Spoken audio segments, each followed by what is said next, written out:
DBD's 10th anniversary this summer has had a lot. It had the Black Banquet, one of the most visually and thematically rich events ever that devolved into a total screaming mess as soon as anybody had to actually play it. It had the 10th anniversary party in Montreal, which I've just made a big video on, which you should definitely go and watch. It had Jason, a killer whose initial reception was beyond electric, but has suffered from his own success a little, both because he's so common to play, but also because of a certain hex build being just a little obnoxious on him. Just saying, I'm running this build for close to half a decade now on all sorts of killers, so I'm allowed to run the super duper hex build. I set this trend long before it was cool. The highs have been sky high, and the lows have been bitterly low, and that makes me feel rather ambivalent about the current state of DBD. But I want to draw attention today to something, or rather someone, where I'm happy to say I don't feel so divided. On Jason's PTB, we got 3 perks: Lend a Hand, Cross-Examination, and Wide Open Throttle, that belonged to a mystery survivor who would be released not at the same time as Jason, but very shortly after, alongside the start of the Black Banquet. That survivor, Shane Wigwas, was revealed at the DBD anniversary party in Montreal, and the crowd absolutely loved him. There'd been some speculation about him for a little while, folks thinking he might have been part of Yui's biker gang, the Sakura 7, but now we have him. I'm very pleased that the surprise of the reveal was slow-rolled until the anniversary date.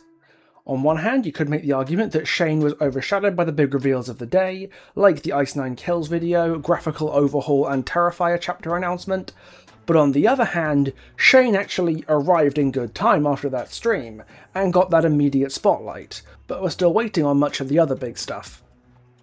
But what did DBD's first Native American representation look like when he got here? How is he as a character? Does his story hold up to the great and the good of DBD's survivor lore? And how does his role as a survivor intersect with his native identity? Welcome, friends and foes, survivors and killers, to Shane Wigwas, DBD's first ever Indigenous survivor. And if you find yourself interested in Shane and want to pick him up for yourself, I have some great news for you. In this video, I've hidden 3 codes for the Life Road DLC, which will get you Shane Wigwas free of charge courtesy of Behaviour. If you find a code hidden in this video, you can redeem it by opening the DBD store and using the redeem code function to add Shane and his Dark Bomber Torso cosmetic to your account. Keep a weather eye open throughout this video and snag yourself a code if you can. Each one can only be used once, so good luck and happy hunting. But who even is Shane anyway? Shane is a member of the Anishinaabe people in the Great Lakes area, which for those of us outside the Burger Dimension is in the northern United States / southern Canada. He's a member of the Glass River First Nation, which, from what I can tell, is not a real thing. Behaviour invented it for this story, probably so as not to intrude too deeply on any specific nation. But regardless, Shane was brought up with a firm but compassionate sense of justice. It's not about punishment for wrongdoings, but about making things right and making people whole after they're hurt. This drove Shane to become a defense attorney, striving to bring compassion and understanding to the courts, and save fellow First Nations people from undue convictions or overzealous punishment.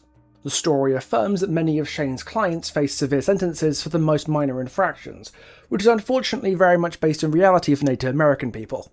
Native Americans are unfortunately vastly overrepresented in the US and Canadian prison populations, in part due to over-policing, and this means many of Shane's clients will either have been innocent of their charges, or will have received punishments far in excess of what's actually warranted or deserved. Shane's career in the courtroom would be upended when one of his cousins, Derek, found himself facing murder charges for allegedly killing a police officer. The evidence looked pretty damning, and Derek's alibi seemed fanciful.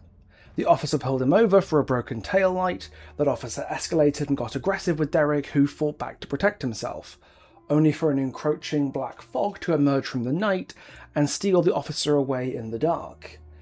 Shane encouraged Derek to take a plea deal and only serve a few years rather than the life without parole he was staring down otherwise for the so-called killing. But Derek wouldn't confess to a crime he didn't commit, and dismissed Shane as his attorney. Sure enough, Derek got that life sentence, and Shane was ridden with guilt for it. Derek wasn't just his client, he was a member of Shane's family, his community, and he didn't fight for his interest to clear his name. As hard as it would have been for Shane to get it right, he didn't do his job. He let Derek down, and he'll rot in prison for the rest of his life because of it. Shane couldn't live with himself among his Glass River community, among the people he felt he'd betrayed. So he left, to lend a hand to other communities across North America who needed his help. As he travelled across the land, he shared Derek's story in a vain attempt to absolve himself from the guilt of what he'd done and what he'd left behind. But he learned from a Dakota woman that Derek's story of a mysterious dark fog taking people in the night wasn't the only one of its kind. A young man called Jake Park went missing in the woods near Blood Mountain in Georgia. Shane was determined to know the truth and rode out to the Appalachians to find out what happened to Jake. He trekked into the woods alone, finding not Jake but a mouldering dead forest that made him uneasy. And then Shane found what he was looking for in the worst way imaginable. And thus the entity claimed Shane Wigwas for its own. So, first impressions. I really like how Shane is put together in this story. He feels like he has a proper character arc. He starts out trying to help people within the existing justice system. His catastrophe with Derek shows that the justice system isn't always properly equipped to handle things, even with the best intentions, and he grows from that as he moves outside the courtroom to help people on the ground where they need him the most. He's not completely the same person as he was when he started out, but that through line of Shane's constant desire to help people keeps him on track and focused as a consistent character. His change feels highly organic, and each event feels like a reasonable follow-up from the last one. I think the part I appreciate the most is the nuance around Derek's story, because it would have been very easy to get the messaging wrong and make either Shane, Derek, or the justice system look cartoonish or unbelievable. Derek's story about how he didn't kill that police officer is clearly meant to sound unbelievable from an outside perspective, and Shane not believing him is kind of reasonable, given the circumstances. Remember, most people in DBD's world don't know about the entity, so if a police officer disappears after a traffic stop and there's signs of a struggle, it isn't illogical to believe that the guy who got stopped is lying about saying he's not responsible when the story he's giving is that the officer literally vanished into thin air. At the same time, Derek knows what he saw, and feels understandably upset at the idea that he has to confess to something that he didn't do, especially because it was the officer who escalated the traffic stop into violence, and he's the one who's going to suffer the consequences of that. No wonder Derek pushed Shane away when he was encouraged to sign a plea deal. It's just not fair to expect Derek to do that to himself when he didn't do anything wrong, and his worst mistake was being honest about what happened to him. We even see what's heavily implied to be the cop that attacked Derek in the fog at the end, confirming to Shane and to us that Derek was telling the truth the entire time. The hardest part, though, was getting Shane in the middle of all of this without making him look either naive or unempathetic. If Shane is shown instantly believing Derek, it kind of makes him look like a moron, because at the end of the day, the evidence against Derek is stronger than his alibi from a strictly logical perspective. But at every turn, Shane is shown to still feel empathy towards Derek, and sincerely believes he's acting in his cousin's best interests, like any good lawyer and any good family member should. You'll note the exact language of Shane's story. While it's made clear that Shane believes Derek is innocent, the story doesn't actually confirm that Shane completely believed Derek's story, and actually believed that an evil black fog stole away that police officer in the middle of the night. The most interesting question that Shane's lore leaves up in the air is, does he believe Derek is telling the truth or not? Because the answer to that question contains the key as to why Shane feels the guilt that he does, and why he takes on Jake's case. Because there's two possibilities at play here. Either Shane did believe Derek when he told him about the fog, meaning that his guilt comes from refusing to chase that line of inquiry and taking the path of least resistance instead of zealously advocating for his client, or he didn't believe Derek, meaning that he heard his cousin bargaining for his freedom and didn't listen to him when he told Shane the truth. From Shane's point of view, he either let Derek down as his lawyer by not advocating properly for him, or let him down as a family member by not believing him when it mattered. Either of those, or even a mixture of the two, are really satisfying readings of the character, and give Shane an ambiguity that really piques my interest and makes me want to learn more about the character. For what is ultimately quite a straightforward narrative, Shane's character has a pleasantly surprising level of nuance that makes him feel very grounded, even amidst the entity abductions. His story reminds me a lot of Zarina's, a survivor I rate very highly as a character because it's unafraid to overlay the nightmarish shadow of the entity with more grounded real issues that fully flesh him out, and make that story feel unmistakably tied to Shane and his culture. Well, I say that. When it comes to First Nations culture, I'll be the first to admit, I felt a little out of my depth when I was going into this video. I'm no stranger to doing research into different cultures or periods of history for my videos. I've dug into Japanese feudalism and the golden age of piracy. I've watched Thai horror movies and footage from Jonestown. I've interviewed a refugee from Pinochet's Chile. I've even found German eBay listings for 70-year-old records just because of the names of the Thompson family pigs. It's always rewarding and always makes it some of my favourite videos. But I found myself with a different challenge here, because it's one thing to look into periods of history to find things out, and quite another talk about a group of people who exist now, in the modern day, living their lives across the ocean and possibly watching this video. Nobody from Edo-era Japan is going to be upset if I got something wrong about the Oni's law, but it is a bit different when you're talking about a group of people existing in the here and now. And it's not even like Sinister Grace, where I could just look at the myths and movies created by Thai people to inform my videos, because Thai culture hasn't been stomped all over by colonialism for the past 500 years. I felt okay being able to make a video after watching some movies and reading some books and articles, but to get a sense of how people live on a day-to-day basis, 3,000 miles away, getting that right on my own just felt so much harder, and so much more important to get right. So I didn't do it on my own. I got some help. My name is Frybright Queen. I'm an Indigenous Dead by Daylight streamer. I used to be able to call myself an Indigenous horror streamer, but then, like, let's be honest, I think the majority of my content is Dead by Daylight, especially with Shane being out. I'm on the grind right now to try and get him P100, and that's literally all I've been doing since he's been announced, to be honest with you. I've been trying to get my blood points up and things like that, but Wonderful. yeah, It suckered you in.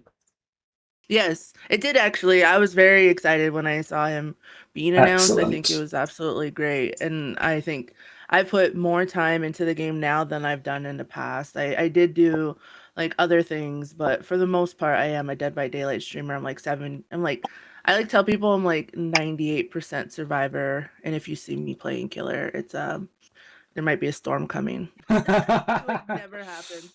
But yeah, so I'm Frybright Queen. I'm native. My people are the Anishinaabe people from North America, what's colonially known as the United States. I'm not from the same area as Shane is when it comes to his lore, which is great. I made a joke whenever he was announced that I need to know where he's from, because I can't have a crush on my cousin, because it's like a joke in Indian country of, like, you know, cousins and stuff like that, because we're all like related and similar. But yeah, that's who I am. That's where I'm from. Frybright Queen is a DBD streamer and content creator, and member of the Anishinaabe people who kindly agreed to talk with me about Shane as a character. All of her links are in the description, so please do go and pay her a visit. She has been an absolute gem, absolutely invaluable to helping me fully appreciate Shane as a character, and opening the door for me to a culture I'm not particularly familiar with. Shout out as well to Boyfriend, who I initially reached out to about this video. He passed me on to FBQ, so this wouldn't have happened without him. What an absolute gentleman. To everybody who expected a reptilian co-host for today's video, by the way, I'm sorry, Cassie's indisposed right now. She's shedding her skin, meaning she's all tucked up in the extremely large new water bowl I just bought her. I had to deal with our knowledgeable and lovely human co-host instead, who knows quite a lot more about indigenous culture, and hopefully quite a bit less about how frozen thawed rodents taste. Sorry, Cassie back in action for the next video. Actually, do you want to see her before we keep going? Give me a moment. I'll pause my auto cue. Let's go see Cassie. She's just over here. All right, little miss. Yeah. Let's go see the baby. She's in her nice new big bowl. It's basically a jacuzzi. And there she is, looking very sorry for herself. She'll shed in a few days, won't you, miss? Yeah, she hasn't left that bowl for about 4 days. She really likes to swim when she's in shed. So Anishinaabe encompasses like the Ojibwe people, the Potawatomi people, the Oneida people, some Ojibwe Cree people, and those are specific tribes and nations. So like we have like an umbrella term. So we have like Indigenous, and then we have like Native American, and then you funnel some more, you do it Anishinaabe, then you funnel some more, and you have like Ojibwe. So I'm Ojibwe. Um, so Anishinaabe, the word actually means like of the people, or it means depending on what area. For us, it means of the people. For others, it means people of the land, people of the community. And then the language comes from like the Ojibwe like background, where like Anishinaabe is the people, and then you hear like Anishinaabe Mowin, which would be where Shane gets like his last name, which would be Wigwas, which is birch bark, right? Anishinaabe Mowin is like the language of the Anishinaabe people, and so on and so forth. But we originally started in like the Great Lakes area, and then migrated out, or like was displaced out into different places. So you'll see Anishinaabe people in North Dakota, you'll see Anishinaabe people in like Wyoming, Oklahoma, like they're all over and displaced in different places. But the according to the lore is that Anishinaabe people originally oriented in the Great Lakes area. So yeah, and that's actually from Shane's, what do you call it? His lore, he's still there, so that's where his original people are, is from the Great Lakes area. When I looked on a map at the Great Lakes area, the first thing I noticed is that it isn't too far at all from Behaviour's base operations in Montreal. This is a classic case of writing close to home. It is far easier to establish a character whose lived experience aligns more closely to your own, even geographically. And from a more practical perspective, it means that if the writers of Shane's story needed to talk to Anishinaabe people to get aspects of his story right, they're way more present and far closer to Behaviour than they would be if Shane was from, say, the southern United States. This actually brings to mind a pet peeve I've had about DBD's original survivors over the years. DBD's survivor roster, especially in the early days of Dead by Daylight, kind of treats the US and Canada as the default setting for its characters. We have survivors who come from a wide variety of racial and ethnic backgrounds, but Behaviour are remarkably reluctant to tell those characters' stories in any locations other than North America.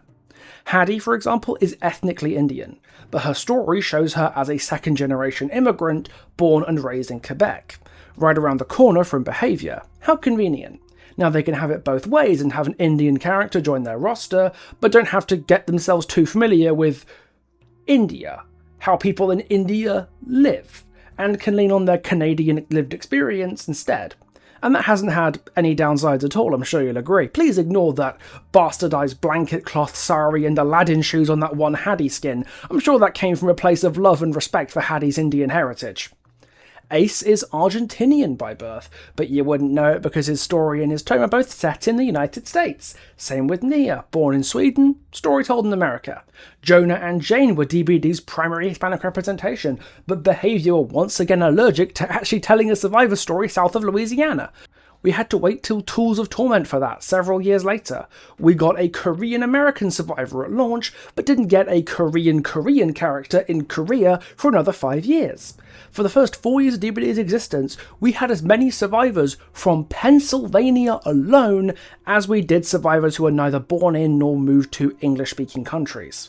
And David and Adam are the only two of those English speakers for whom that's anywhere other than the US or Canada.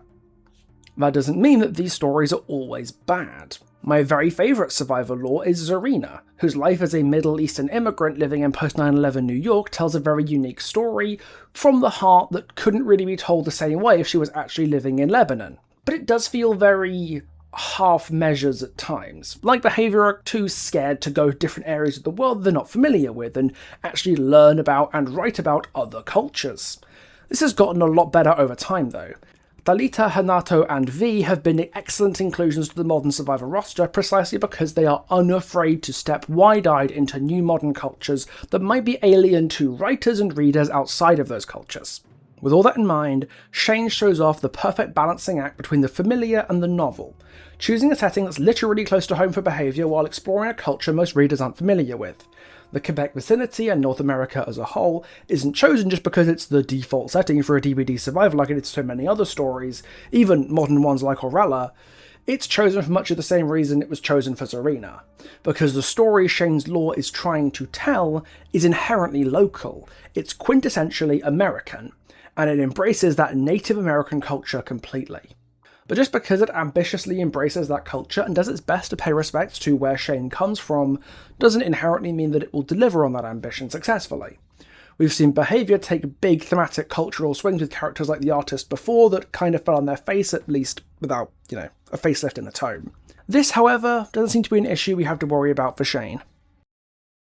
Lore and his background, I think, is very representative of what the quote unquote modern indigenous person looks like on Turtle Island. So when I refer to Turtle Island, I'm referring to North America. Because if you take a step back and you look at North America as a whole, it looks like a turtle. And then the Anishinaabe people were like the heart of the turtle. And so to see him like dedicate a lot of his life, time, and energy to helping his community, to providing services, like selfless acts, and to the point where he he's so community driven that whenever something happens, like his cousin, he wasn't able to help like his cousin out, and he was also like kind of pushing against this what's the word I want to use, like this difficulty of like believing or non-believing, because his cousin's like he just went into the fog, basically what he said. But people are like, well, that doesn't make any damn sense. But he went out to go and look and search more, and along the way he was helping people. um hey, I believe in the lore they like mentioned different places that he went, and which me as a native person, so for people don't know, like indigenous people, we have communities, and a lot of our communities don't have the resources that we need to make sure that our communities are functioning properly. So a lot of us will go and seek out higher education, leave our communities, and come back. So like for him to leave to become a lawyer, come back, provide services, is very on brand for what Native people do. um like for me, I left to go and get my PhD, and I came back, and now I'm helping out like our communities in different ways. And that was really nice to see and hear. Also to see and hear like his dedication to his community. I love that so much. His selflessness, I love it so much. And also his connections to traditionality. Because you could see it in his clothing, as well as even just like his, so a lot of the cosmetics will have like these fades, which a lot of native people have those. So he's very much a great representation of what the native person even looks like. So like even if we're just talking about like his background, I know people who have done that. I have done similar things like that. Who are just selfless and loving and just like want to take care of their own, of their people, of their country, or of their community, as well as like the land, right? And then if you look at how he looks, even his fades have traditional markings where like he was announced with Ojibwe flowers, which is a traditional like beadwork style for the Anishinaabe people, right? He also, when he was announced with his regalia, he's wearing traditional woodland Anishinaabe regalia, which is very specific to a certain area, which is, oh, how do I explain it? Because we have like when I speak of regalia, I speak of like traditional dance. And when you're engaging in traditional dance, you're engaging in prayer. It's a ceremony, so to speak. Um, Depending on who you ask. Me, if you ask me, it is a ceremony, especially with his regalia. He is old ceremony. So he holds the most like sacred medicine. And to see that in a game is wild to me. I know that Dead by Daylight also does traditional clothing for other characters as well. Especially like the most recent character we had other than Shane was like V, and we got to see her in her traditional clothing as well. Even just leading up to Shane, we can see the love and respect that DBD like really sits down, like behavior really sits down, and they think about like what does this look like in a national format. Like I would argue that Dead by Daylight is like a staple in the horror community, right? And so how they give to it also implements what comes out of it. And like even if we're just looking at that chapter, the Cross Zoo chapter, right? That is pretty lore accurate from what I understand. I did like a some readings on it, and I talked with some of my friends who are understanding of that culture and like the traditions of it, and they did a pretty good job with it, which is great and amazing. So whenever Shane was announced at the 10th annual, which is amazing by the way. I almost cried. But when he was announced at the 10th anniversary showcase that they did, it was absolutely so surreal, and I didn't necessarily have, like, any concern of, like, what it would look like. I think we had thoughts and, like, speculation of what he would look like and what his lore would be and different things like that, but I didn't necessarily have any concerns that they would do it disrespectful. Um, another reason because that is, like, we as, like, native and, indigenous people on Twitch and who play Dead by Daylight for the majority of their content, we've been talking with DBD and Behavior for a long time of, like, what it could look like. They've been reaching out to us, and it's really nice to know that they have, like, references. They went to communities, talked to people. They also, um, pulled, and funded, a local indigenous artist, so that art that he's wearing, like, on his clothes and, like, that's also on his chapter announcement is traditional Anishinaabe art, which is so wild to see. Like, whenever I saw whenever he was announced and I saw the art card for it, like the announcement, I was just in awe. It's just looks so good, and I'm gonna get a sweater, like his red sweater. I want it so bad. I'm gonna get one day. Um, but it really is. It's really exciting, and it's really heartwarming to know that Dead by Daylight really does care about like the people, because there's a lot of native and indigenous people who play Dead by Daylight. I can't explain to you. I've built such a huge community just by streaming on Twitch, and I find random people who are native all the time in my lobbies. Um, there's so many of us, and to know that they pay attention, they listen, and they've taken criticism and feedback and implement it in different ways, it's just amazing. Honestly, it's very like heartwarming. Um, yeah, I know we were talking about the lore, but yes, to come back to wrap it all up, he has he has definitely very great representation of what modern indigenous and native person looks like, especially one who's like engaging in their ceremonial teachings and implementing it and adapting it for the world. Um, he's a very good example of what that would look like. I'm so glad FBQ felt so positively about Shane's lore integration, because I'll say this, from a narrative perspective, I really like Shane as well, and it would have been a real heartbreaker to hear that there was some critical misstep that stopped other people from being able to enjoy him too. Of course, it definitely helps sell the authenticity of the character when you've got a prominent indigenous actor voicing him, and Shane's voice work is done by none other than Dallas Goldtooth, who's probably best known for his work starring in and writing the comedy Reservation Dogs, but he's also been in Fallout, the US version of Ghosts, and even Dexter Resurrection. His voice work on Shane is very convincing at first glance, the voice very much fits the character in the same way Angelica Ross did for Aurella, and there seems to be a lot of indigenous affectations and moments in his speech that sell the character as authentically native. Yes. Okay, so that was another thing too, is when they announced that Dallas did the voice work, I was like, "Oh shit." Yeah, because Dallas is like the like Indian country's uncle. I don't know. He's very well known, one, in Indian country, native country, and two, he does a lot of community work. So I think that's one of the great things about having Dallas is doing the line work is and I remember him when he was like in this comedy show with a couple of his friends, and he would go from like places to places, and they would do like skits and like stand up and like improv and things like that. Like that was a long time ago. And to see him where he is now, where he was on a long running popular show, he does like he's done movies, as well as he's been in like some pretty big like projects, right? And he's doing a lot of things, and he's also in the point where he's like doing smaller things. I would do quotations because like if you really think about it, if I were to reach out to Dallas Goldtooth to play games, I don't think you would like tell me no. You know, he's very like relatable and down to earth, which is great. Shane is nationally known now. Like everybody is talking about him and what he's doing in the fog, and there's a lot of people who have opinions about him, right? And so to have somebody like Dallas, who has a really good background, a really kind person, to voice the lines, I think was a great move. There is some conversations about like, well, why didn't they get an Anishinaabe person?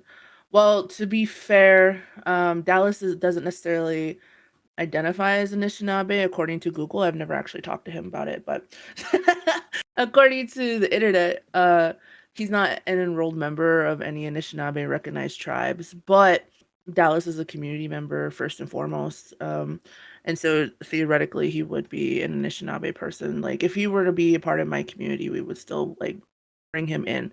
And I feel like he would be like that for a lot of Native communities. The voice lines itself are great. I think so when we got closer to the launch of him, we were giving like a leak, I guess you should call it, like on YouTube where it had all of his voice lines.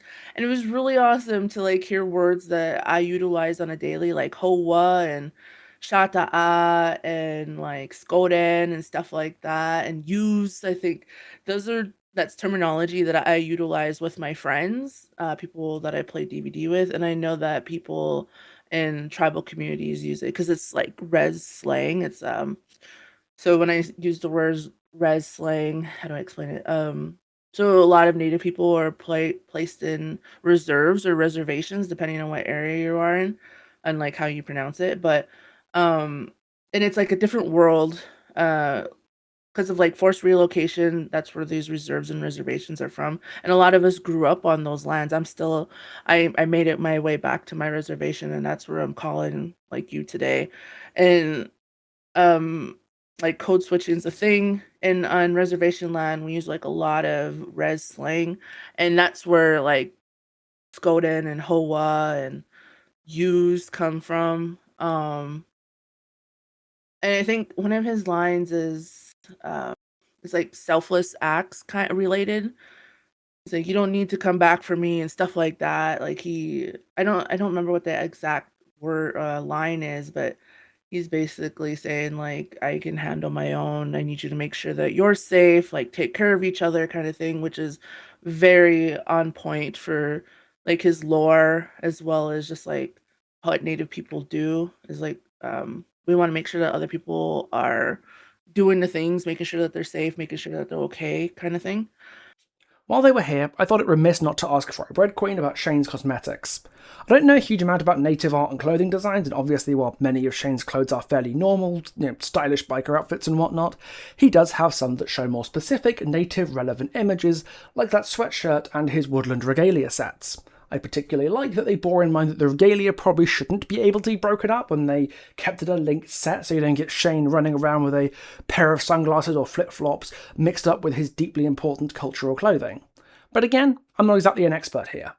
I'm so distant from Native American culture that when I saw the woodland regalia for the first time, my first immediate thought wasn't, oh cool, it's a nice cultural outfit, because I'm so used to non-native people being shitty about it that my brain took a second to realise, no, wait, this is probably the exact right place to see an outfit like this.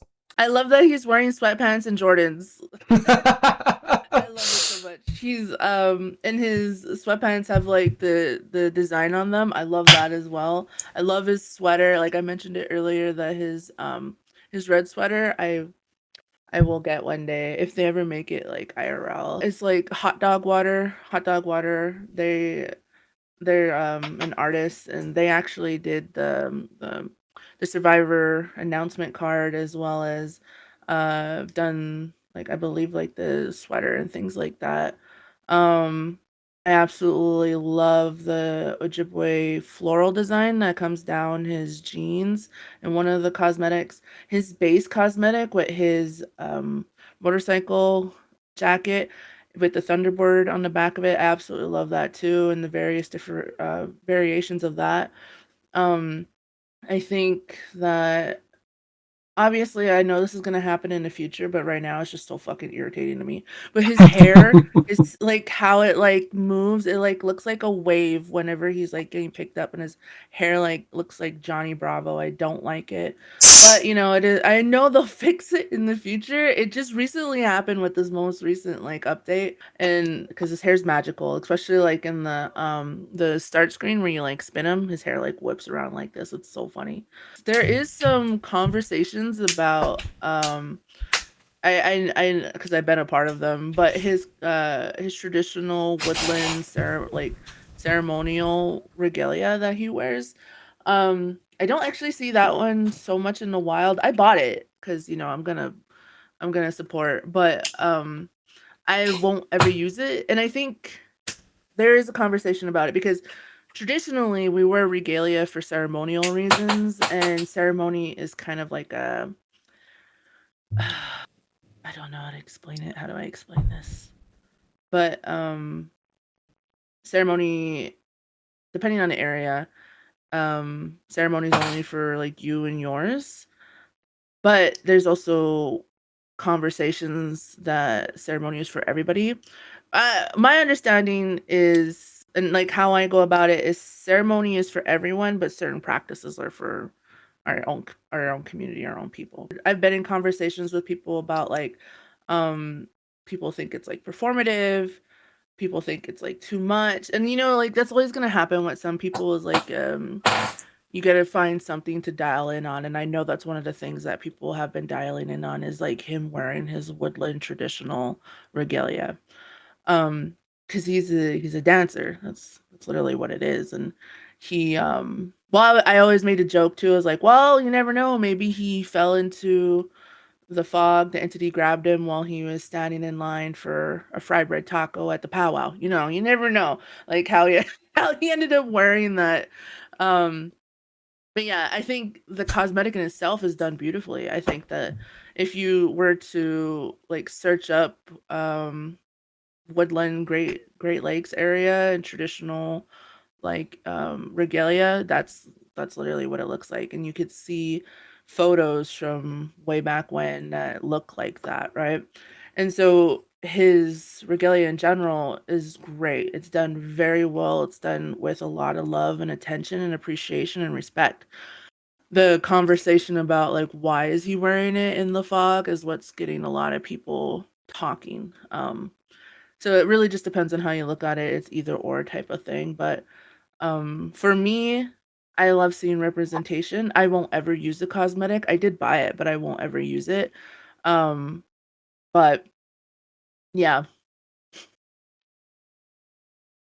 So everything we have so far seems pretty exceptional. The lore is both narratively satisfying as a story about a morally conflicted lawyer, and works as a good representation for the marginalised Native American community. The cosmetics and voice lines feel authentic to reflect the affectations and speech of real Native people. Now all we have to do is look to the future. Shane will obviously get a steady stream of cosmetics as the months and years go on. How much he actually gets will remain to be seen, but I hope this electric reception Shane's gotten so far leads him to being well supported with new cosmetics going forwards. But what really interests me is the potential tome for Shane. He's had a long career of service both as a defence attorney and as a wanderer riding throughout Turtle Island, helping those in need, and a tome for him would be a great addition to DBD's compendium of lore. I really am curious of his connection with Jake. Like, because I was like, whenever he reached out to me, I was looking more into his voice lines, and he does mention Jake a couple times, and so I was Yeah. like, what's going on? Because the characters are intermingled in different ways, and to have Shane intermingled with an original character that was, you know, it just comes like full circle again. And I want to hear like what they were saying outside of the fog, and like what actually happened with trying to find Jake and things like that. And I apparently had like other missing family members and stuff. I would like to learn more about that, mostly because curiosity, but also I think it would help bring back and come around what his values and morals are, and like who he is as an individual, like a person. um Shane's relationship with Jake is likely to be an angle they'll explore in a future tome, and I have a particular wish in mind for how this should be done, in my opinion at least. In Tome 13 Malevolence, we see a letter written in the fog labelled Dear Jake, and it indicates that Jake's parents have stepped into the fog to look for him themselves. They've met Yui's grandmother too, and were led into the fog by one Captain Pierce, one of the main protagonists of the House of Arkham stories. For all we know, that Dakota woman that Shane met who told him about Jake's disappearance is Captain Pierce. We do know that she's a woman, or she might eventually refer the Parks to Pierce after Shane disappears in the woods. And Shane's trip to Georgia to search for Jake could be a really nice way to tie these two survivors and the House of Arkham stories all together, especially if Shane meets the Parks himself. Seeing how someone who lived his life in legal texts and courtrooms governed by principles like reasonable doubt could adapt to the more eldritch supernatural questions like those posed by the entity, that could be really rewarding and make Shane not just feel more complete, but Jake and the Park family as a whole. Shane, to me, is what an original survivor should be, especially when releasing on their own. He shows us something new, something that doesn't have to tie into any specific killer or theme, but can stand on his own 2 feet, both as a satisfying story and a great piece of representation for a place in the world DBD's never really explored before, that most games just don't explore at all. There's nothing really wrong with him, no cloud for that silver lining, just a very, very well made character, lots of potential for future exploration and some cool new cosmetics, but wouldn't feel like he'd need these things to be complete either. There is a lot worth complaining about in modern DBD, trust me, I know. But Shane is a sign of what DBD does best in my opinion, taking a little square of our world somewhere that we don't see terribly often, and pulling somebody out of it who just fits. There's no major cultural flubs or narrative plot holes for me to complain about, so bravo behaviour. I say you smashed it this time. But my opinion is kind of secondary here. At the end of the day, Shane was made for native people to see themselves, their culture, their outfits, their ethos and even their mannerisms reflected in this big weird game of ours. And if they're happy, and it broadly sounds like they are, I'm happy with being happy for them too. Native representation in huge platforms hardly happens. Like, you see it more happening more and more now, and with like movies and TV shows and like small independent things, and like Native Indigenous people have been around for like ever, right? But like Native and Indigenous representation has not been good until recently. I would say like within like the last 8 to 10 years. A lot of the time, whenever we get something, you kind of just get what you get, you know? And I think that's another reason why I love him so much, is because what we got was absolutely great. And I think that because he's such a popular character right now, and he's like a really good Survivor chapter release, that we'll get more of him and we'll get more information about him. So like, it's kind of like, here's a little treat before we give you, you know, like more kind of thing. So that's why I don't think they could have done it any differently. I love the artwork. I love the voice lines. I love the person that they gave the voice lines to. Not actually in love, but I love the idea of it, you know, if that makes sense. Yeah. But also I love the lore, his mission, what he stands for, his morals, his values. Very much a great representation of what the modern Indigenous and Native person looks like today. His look, he looks like somebody I fucking like went to school with. Like, honestly, like he does. That's who he looks like, somebody that I would see at like a powwow or something like that. Like, he looks like a good representation of what Native and Indigenous people look like. And also to like see how the artwork is like expressed in a way that is outside of what traditionalism and ceremony looks like, right? And I love it so much. It's just, I think the announcement was amazing. To happen at the 10th anniversary event was wild. We still talk about it to this day, and it's been like a month ago now. And the little lore tidbits, like bites that Dead by Daylight has been dropping on their social media has been amazing as well. And a lot of people don't go past the first, second, or third step, whereas Dead by Daylight behavior has went like past like the 10th step, if that makes sense. And it shows, like, it honestly shows, like, you could really see the love and care that they put into Shane and his chapter release and his lore and all the way down to his cosmetics, right?